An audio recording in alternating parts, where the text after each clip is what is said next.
Поспал и с утра откопал машину со снега, это было много снега. Это была зарядная станция и 50 автоматов, 50 ШДМО. Это обычно розетки на почте, да. Полюбил Почту России. Электромобиль будет как смартфон. Это будущее.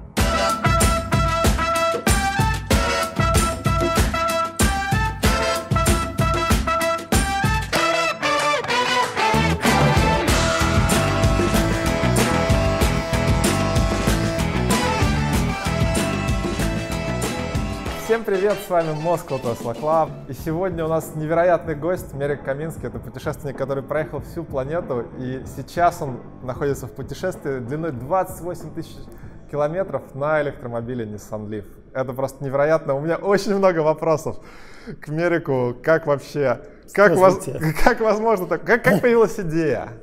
Идея появилась так, что я был на северном и южном полюсе на лыжах.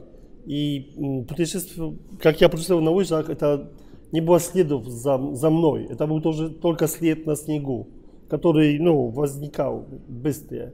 Я придумал, или возможно путешествовать в мире так без следов, no trace. Я был первым человеком в мире на южном и северном полюсе. Мне очень нравится, чтобы так пересекать границы, возможности. Как мне сказали, что на этом автомобиле я и до Москвы не доеду. Польши, так я подумал, почему нет? От Польши до Японии.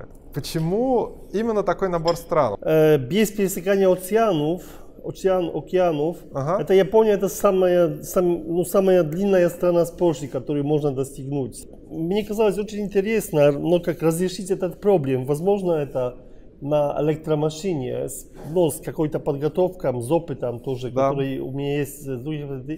Сделать эту экспедицию. При этом удивительно, что вы выбрали автомобиль не с самым большим пробегом. Nissan это такая обычная машина, что каждый может покупать. То есть это как концепция, доступный электромобиль? Да, доступность, да. Тоже у меня не было большего опыта с электромобилями. А как реагировали люди, которые вообще ничего не знают про электромобили? Я думаю, много доводилось встречать. Да, они были рады, что они увидели, что это электромобиль, это не какой-то гаджет, который не работает. Это машина, можно приехать с Польши в Японию.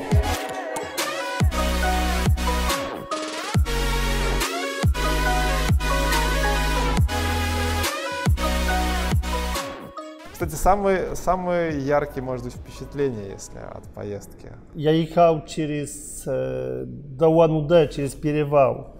Это было так очень быстро. Температура 12 градусов, и в полчаса она упала до зера.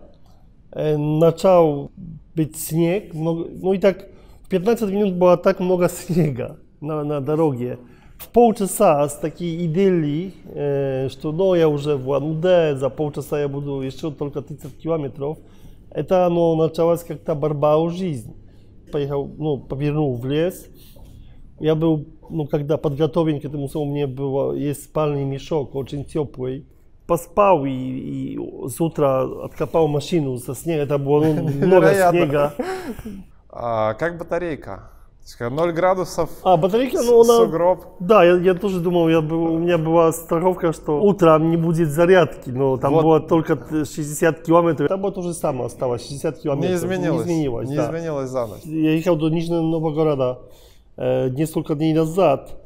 Тоже было, ночью там было -1, -2 ночью я ехал, и такие были, перевал горки. Я очень быстро, как я ехал под гору, это каждый 50 метров, 1 километр. Да. У меня осталось где-то 20-30 километров до Нижнего Новгорода. То же самое зарядки тоже, там 25. Где больше всего электромобилей? Мне кажется, что в Китае теперь. В Китае. Да, потому что я в Китае увидел там. Это была зарядная станция и 50 автоматов. 50 ШДМО. Откуда они столько электроэнергии берут? А если про Россию говорить, где там несколько, может, 3 места, где больше всего электромобилей встречалось? Я думаю, что Москва, Владивосток и Иркутск. На Дальнем Востоке Nissan Leaf как раз очень. Да, много. Nissan Leaf, потому что с Японии они. И больше правый руль обычно. Да, правый руль, да.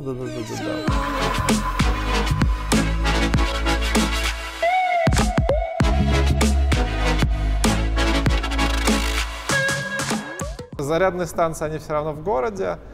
А если это не в городе, а там где-то деревня, все равно, тоже есть все равно это не зарядная станция, а как-то по-другому заряжаешься. Да. А как, кстати, по-другому? У меня было так, 10 километров дальности, так что я был где-то в лесе, в тайге. Да. Я победил на мапе, на карте поселок недалеко. Повернул в этот поселок, приехал в почту, такая маленькая почта, и пришла женщина где-то в 8 часов утром, и она мне разрешила. От обычной розетки на почте, да. Это так, что я полюбил почту России. А как получилось преодолеть пустыню Гоби? Нашел где-то какие-то поселок, там, какие-то заправную станцию или кафе, и там зарядился. Это было тяжело. Это тяжело, потому что они не говорят на английский, не говорят на русский, они говорят только по-монгольски.